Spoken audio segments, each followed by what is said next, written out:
Hello, everyone. Good morning, good afternoon, good day uh, to all bloggers, to all viewers. And let's go back again to Sir Kotilo Sunset Moments as I'd like to share once again some reactions, some opinions, and a little of academic sharings this time. As you could see, there are many trends, cases, and views that are being discussed right now in TV, in social media, and even in radio programs. Even here in Japan, I can hear some some sharings or views about what is going on right now there in the Philippines. Politics or civic activities, church activities, and even in academic activities. Let, let me start with a little of this, maybe a song. Spaghetti pababa, pataas pababa.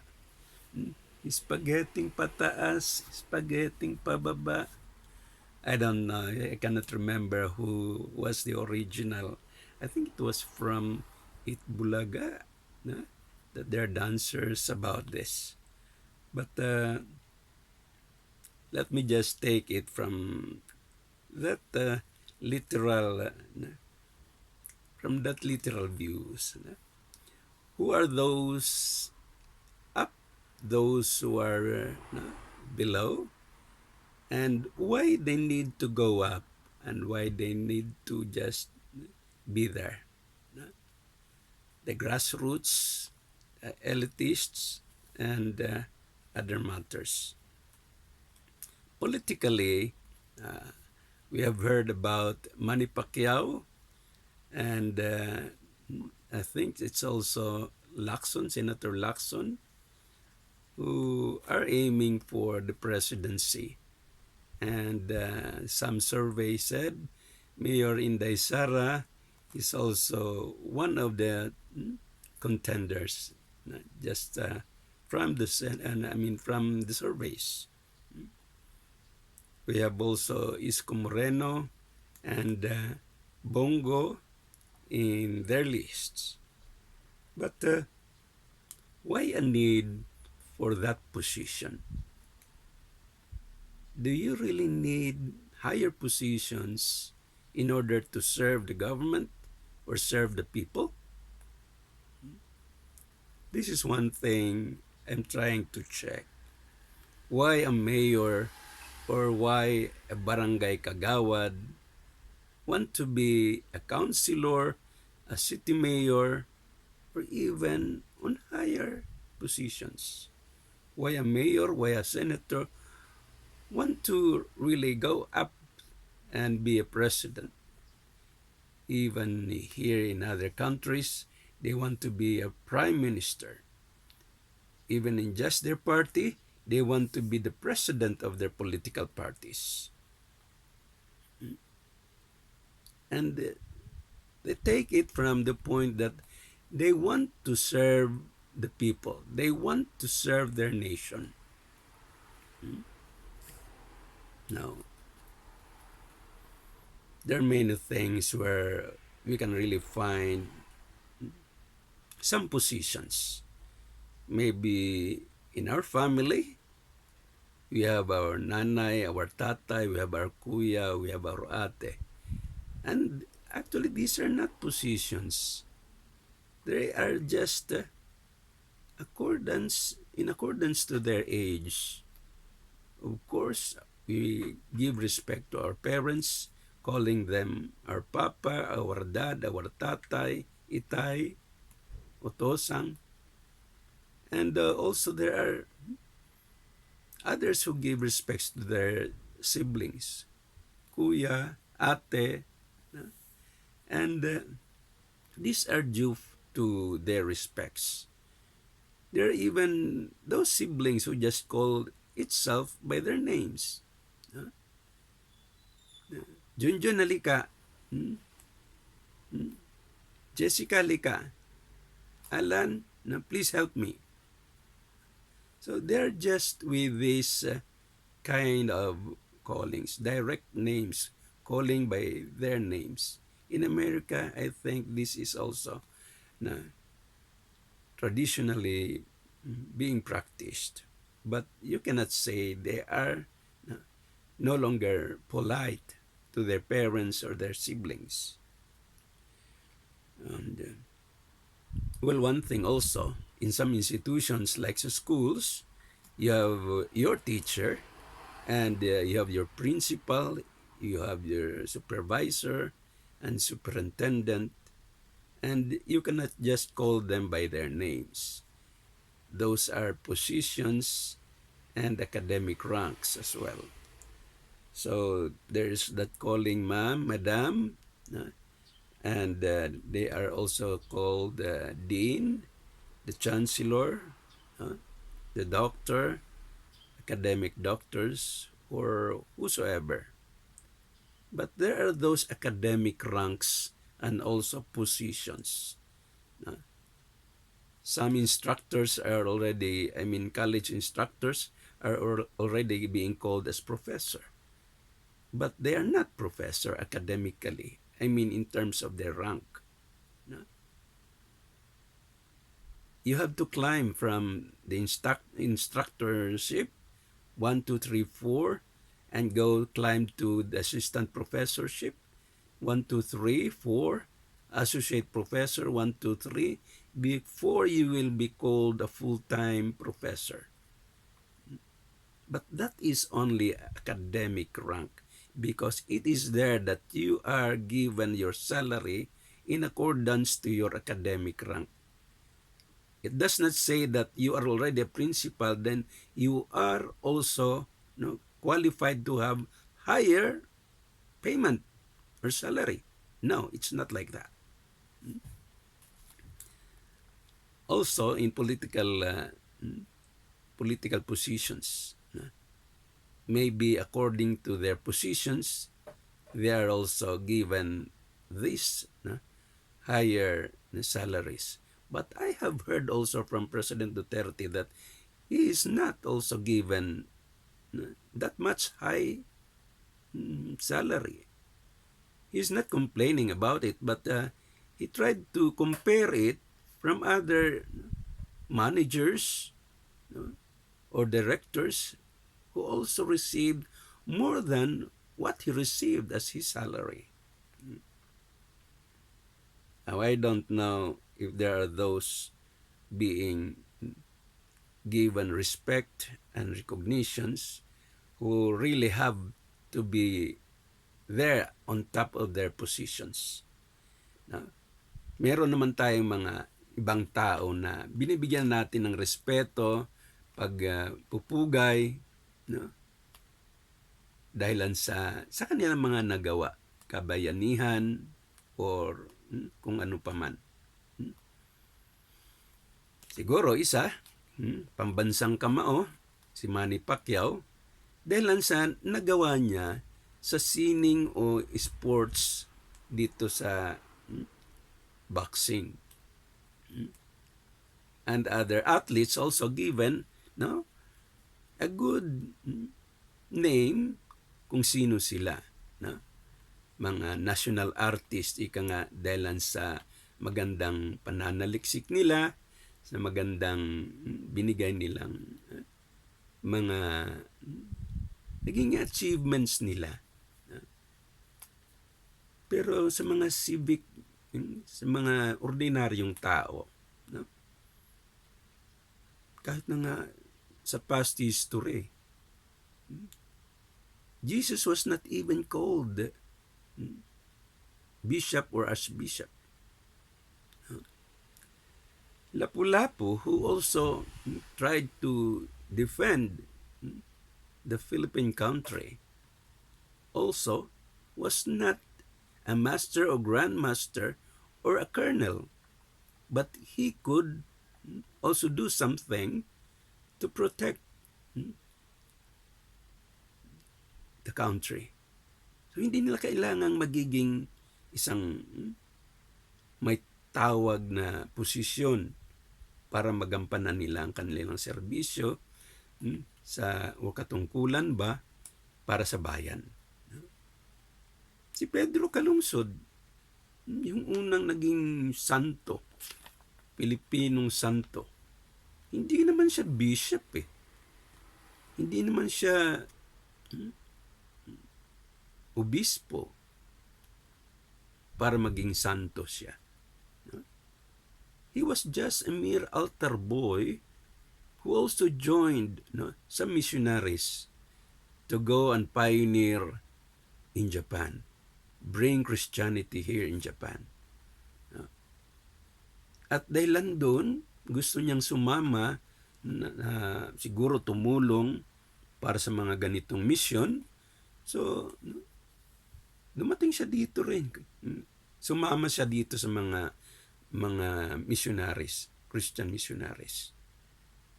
Pero nung nahuli sila, dahil sa ang Japan nga ay hindi Christian country, gusto ng mga sundalo na i-give up niya ang kanyang pananampalataya, ang kanyang belief sa Christianity, or else papatayin siya.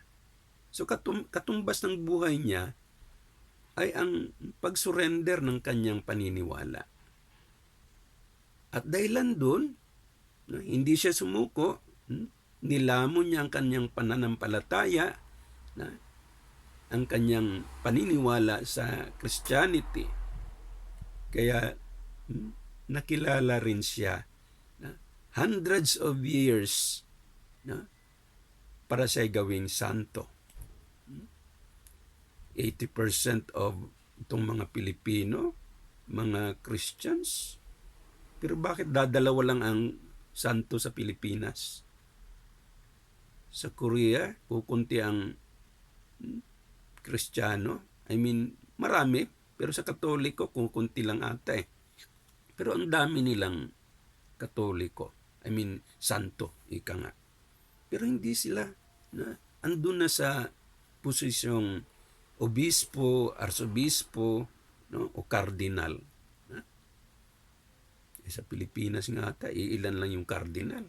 2, 3. Si Cardinal Tagle andun na sa Vatican. So, ilan na lang naiwan. 2 na rin lang atang kardinal. Pero sa buong Pilipinas, ang dami-daming manilbihan.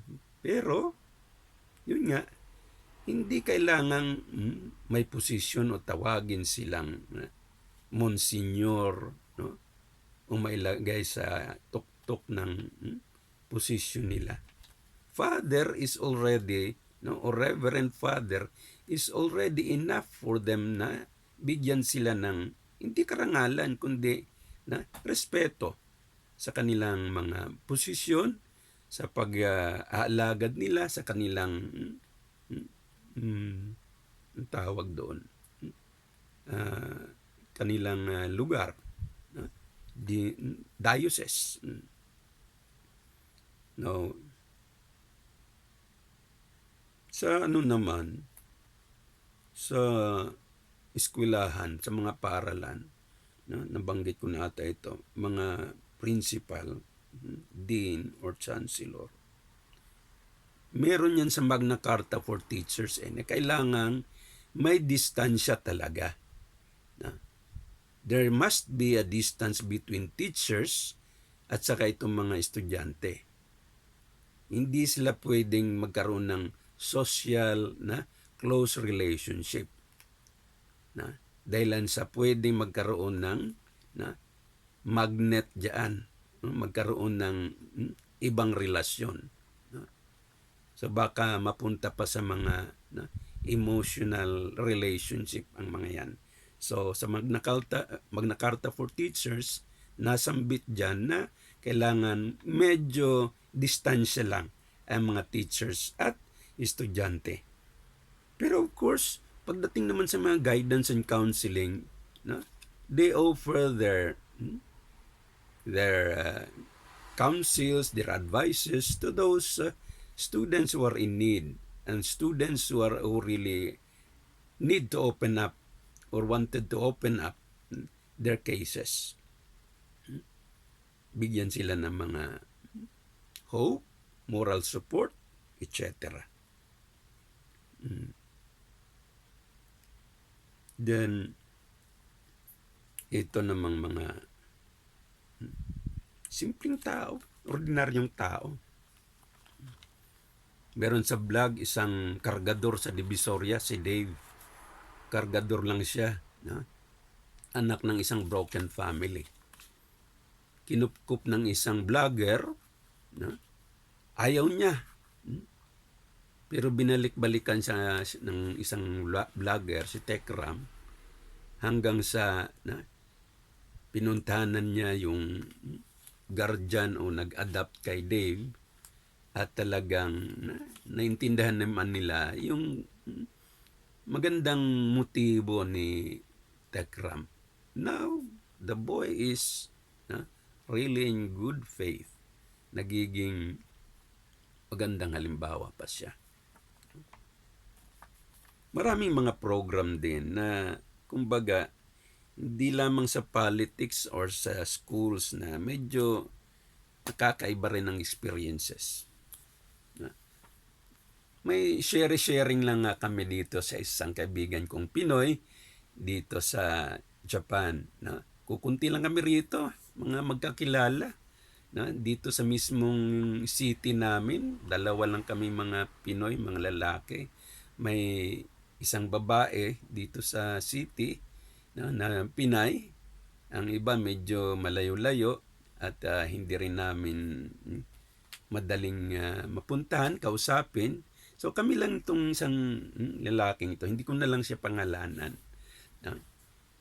Meron siyang isang naging parang sa Facebook ata may gustong kumausap sa kanya pero hindi naman niya friend yun eh. Tiningnan ko sa Facebook ko, ay friend ko rin pala sa isang Facebook account ko.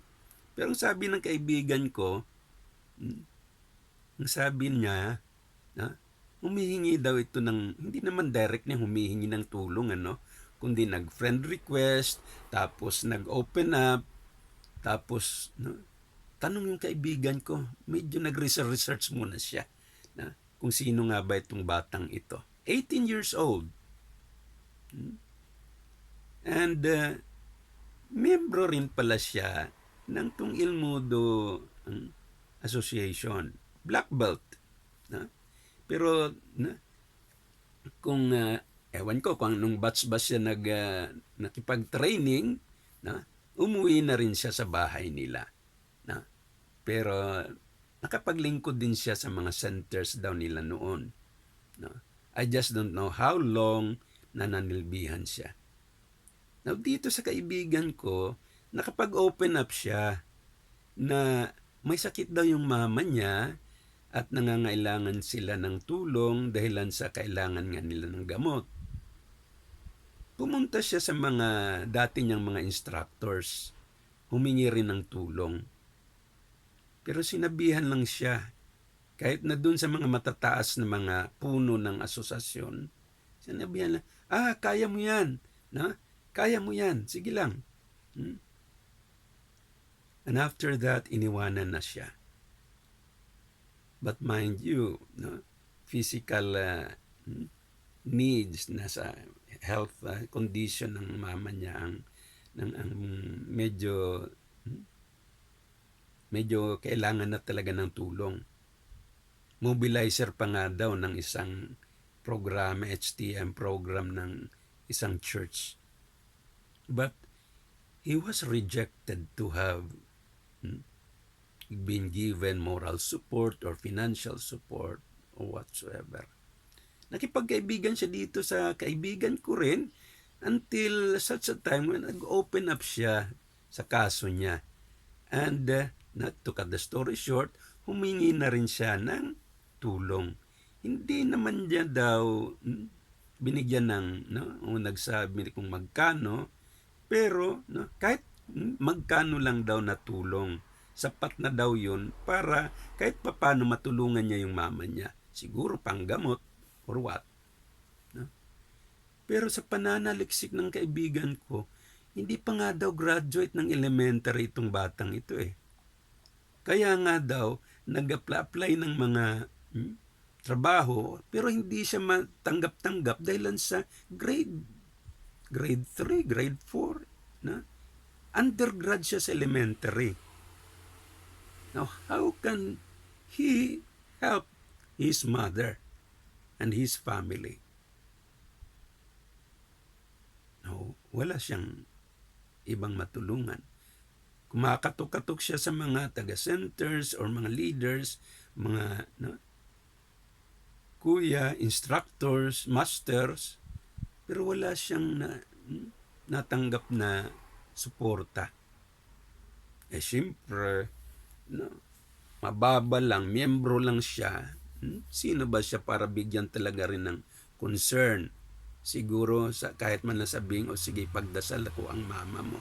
Anong mga pangalan ng mama mo? Wala. Sinabihan lang siya, kaya mo yung problema mo yan, kaya mo yan. No, napunta sa isang magandang hamon na sa buhay yung bata at saka yung mama niya. No, after we tried to seek the background of this boy, 18 years old boy, nakita namin na desidido rin siyang pumasok kahit na sa ALS man lang, Alternative Learning System, para makagraduate ng elementary and to proceed to his high school at itong college, for example. What is ALS or ALS? Alternative Learning System ng Department of Education. No, ito ginamit rin ito ni Manny Pacquiao nung undergrad si Manny Pacquiao. Doon din siya sa ALS. No? Nag-enroll siya sa isang ALS and then matapos ang ilang buwan, isang taon na nag-aral siya, kumuha siya ng National Assessment Test. Nung nakapasa siya, okay, graduate siya ng elementary. That is ALS. So mga pagkakataon ng mga undergrad, youth, students, or even parents na medyo may edad na, pero gusto pa rin mag-aral, itong binibigay sa kanila. No need na pupunta sila everyday sa schools. Binibigyan na lamang sila ng mga modules ba, tutoring, para matuto rin sila. Sometimes, teachers na mismo or tutors na mismo ang pupunta sa bahay. Kung 5 ba sila, yun, pupunta na sila sa purok nila para doon na mismo magturo yung tutors nila, teachers nila. Pero as of this time, blended education, sa modules na lamang muna sila.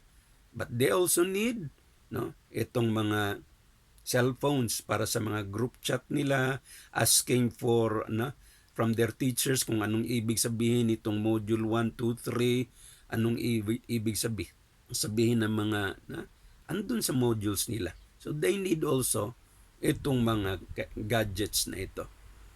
Going back to that boy, gusto nga niya mag-ALS. Sabi ko, pwede. Mag-enroll siya, and then after 1 year na gawa siya ng modules niya, na i-guide siya, na coach siya ng teacher niya, then sasali siya sa National Assessment Test. Pag makapasa siya, graduate siya ng elementary. Diploma niya, signed by the Secretary of Education, Department of Education. Yung nasa ordinary schools, signed by the principal lamang, signed by the superintendent or what. Kung sa private school, signed by the principal na the president of the school. Sa kanya, national secretary of, Secretary of Education. Ang galing. Then he can proceed to middle high school. Kung gusto rin niya ng ALS pa rin, middle high school, then he is welcome to go proceed to ALS middle high school. No? Kahit 1 year din lang. 1 year siya sa ALS ng high school. First year or grade 7. Pag may pasa niya yung national assessment test na talagang with high result, he can jump, he can move, level up, no, to grade 11. Ganyan yung ALS ng Department of Education. Iba naman yung naging naging issue doon kay Senator Manny Pacquiao. Na unang-una ginawang na 3 months daw, tapos naging grade, 3 years, and then we tried to count it up. No? Ang sabi ko naman, being an educator, no, 4-year course, kukunin mo ng 11 years. No? Parang ang haba-haba naman ng dropouts mo, baka back to zero ka na doon. No? Ito namang mga itiyap naman ito, na merong mga procedures din diyan. Meron ding equivalent to number of units na sa mga experiences mo diyan, na kung ilang taon kang nagturo o nagtrabaho sa isang company or another level ng company, manager ka na ba ng isang, but it is equivalent only to some units. No? Hindi naman na ibig sabihin 15 years ka na ng manager ka ng isang company na dyan, na agad-agad na bigyan ka agad ng graduation diploma. No? Hindi, kailangan mo mag-enroll muna, even for 1 semester, 1 school year. No? So it takes time. No? Now, ito naman sa theology naman, just like the Unification Theological Seminary, it takes years for you to become a reverend and graduate of Masters in Theology or Religious Studies. 2 or 3 years. To become Doctor of Religious Studies or Doctor of Divinity, no? You have to make thesis or dissertation for you to really finish the course. And you will be, once you graduate, you will be given an investiture, no, formally, and you'll be called doctor. No? But it doesn't mean that you're already a bishop or a cardinal. But I have seen also, I have heard that there are just also online education for 2-3 days or half day of 1 day, or I don't know how long they got it. And then after that, there is an investiture, there's an ordination of their being a pastor or ministry. I don't have a complaint about it. But I just want to also take a look on their academic profiles also. There could be divinity in each and every one of us, a level of divinity. But also, even this Pedro Calungsod, it has to have, or he needs to have some kind of miracles that would happen in his name before he can be called Blessed Pedro Calungsod or Saint Pedro Calungsod. Now, if you have the divinity, please show to us the miracles in your life of faith. This is not a challenge, but this is also one thing that you should also show to your believers, to your followers. Or else, magkakaroon na ng social distance sa church nyo. Hahangarin ka ng ganun. Hindi ka na malapit-lapitan ng mga followers mo. Nahihiya na silang tumungo sa inyo, humingi ng payo or what. Because of that position. Kahit ako, once na andyan, bibisita bang Santo Papa or may kardinal ba dyan? No? Nahihiya rin akong lumapit, no? Or mag-bless ba sa kanila.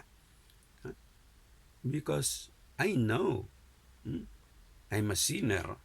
I have some guilty feelings. And then you go beside him, take a shoot,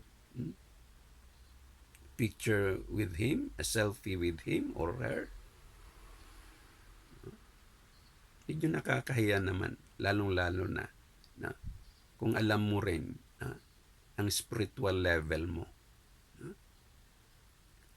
So, to be called cardinal or reverend, medyo hindi naman sa nag-o-object o nagpro-protest ako dyan.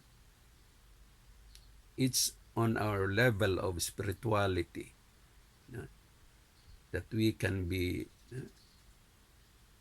followed, believed on what we are evangelizing. If it is only for the external purpose, let it be. But I hope and pray that these people could still remain with their feet back or they're under the ground. If not under the ground, on the ground. Maraming salamat po.